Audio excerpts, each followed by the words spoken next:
once, I've got a couple of kids, Alistair and Maitland, and they always amaze me. And what really amazes me is the way children can kind of get 2 and 2 and add it together and come to like 67. And this is one of those moments, but there's always kind of reasoning behind how it happens. This particular story is it's called Surprise Party. In 2005, the nearby Denver Center Theater Company put up a show called Jesus Hates Me.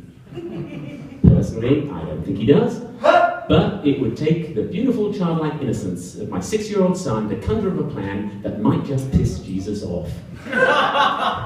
Alistair's birthday is in August, so I was much surprised when on a snowy day in March, he looked up at me and boldly announced, "I know what type of birthday party I want." "Wonderful," I said, imagining 9 pint-sized Spider-Men running around the house. "What kind of party do you want, Allie?" He proudly proclaimed, "A Jesus party." I have to confess my immediate concern, my inability to get a matching tablecloth, paper plates, cups and napkins from Target. But I had other reservations. The invitations would now have to be homemade, and it was hard not to imagine the impact when the invitation was opened by the children and parents alike. Come celebrate Alistair's 7th birthday at his Jesus party. Apostle apparel optional. Needless to say, Alistair's choice of birthday theme was a surprise to me. Yet it shouldn't have been. After all, we're a family of regular churchgoers. He's always attended Sunday school. He's been baptized, confirmed, and received First Communion. He's an inquisitive boy who also loves to absorb information.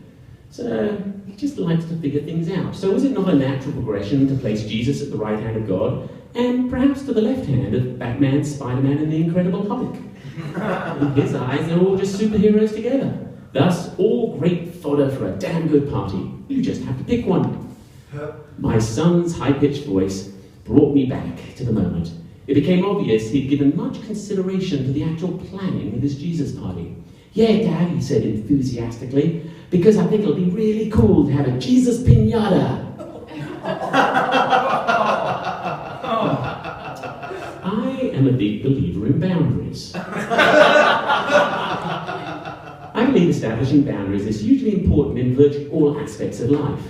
I also believe that once the boundary has been established, one of its main reasons for its existence is to push it.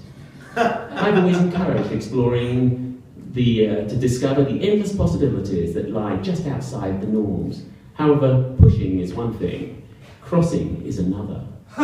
So once you cross the boundary and start fishing in the murky waters of the taboo, where does the next boundary appear? Or, once the line is crossed, do you now exist in a vast boundaryless wasteland where anything goes? I believe that even in this place of moral lawlessness, there is a boundary, and that boundary is a Jesus piñata.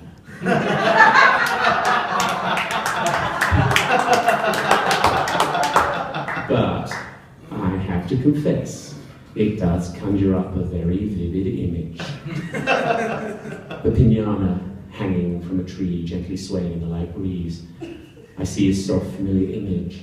Long hair, flowing gown, sandals, hands to each side, held slightly away from that body in that all-a-welcome way. Below him, a gang of 9 sugar-starved 7-year-old boys ready to smash him to bits. It's most likely at this time that the neighbours will wander down the street and look over the fence. They'll offer neighbourly smiles, and waves as they're drawn back to fond memories of their children's early birthday parties. Suddenly, they'll stop dead in their tracks, frozen in horror as they notice the gently swaying piñata. Their mouths will gape while their faces struggle to select the appropriate emotion.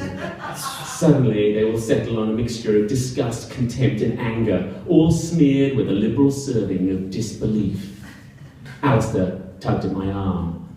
This time there was growing excitement in his delivery. He seemed to notice that his choice of birthday party was making quite an impact upon his father.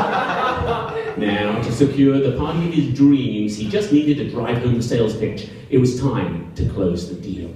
"Hey, Dad, we could also play Pin the Jesus on the Cross."